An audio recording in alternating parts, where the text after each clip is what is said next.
Isang 2.7 magnitude na lindol ang tumama malapit sa tubod.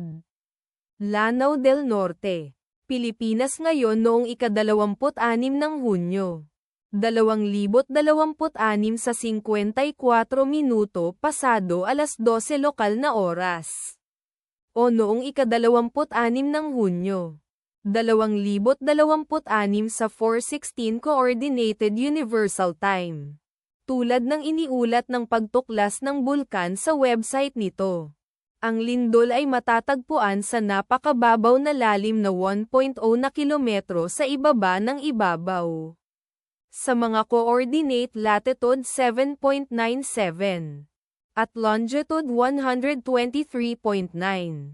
Ang eksaktong magnitude, epicenter at lalim ng lindol ay maaaring baguhin sa loob ng susunod na ilang oras o minuto habang sinusuri ng mga seismologist ang data at pinipino ang kanilang mga kalkulasyon o habang inilalabas ng ibang mga ahensya ang kanilang ulat. Kabilang sa mga bayan o lungsod na malapit sa sentro ng lindol ang Tubod, Lanao del Norte, na matatagpuan sa 14 kilometers o humigit kumulang 8.69 milya mula sa sentro ng lindol.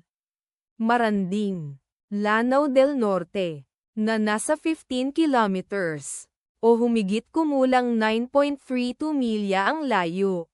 Kolambugan, Lanao del Norte, na matatagpuan 16 kilometers o humigit kumulang 9.94 milya ang layo. Occidental, Misamis O.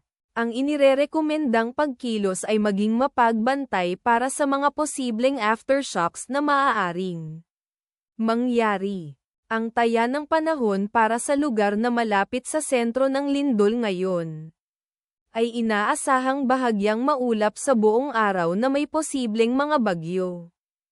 Ang bilis ng hangin hanggang 4.0 miles per hour. Mula sa timog-southwest ipagdasal natin na ang lindol na ito ay hindi magkaroon ng malaking epekto sa ating mga kapatid doon. At wala ng lindol. Amen.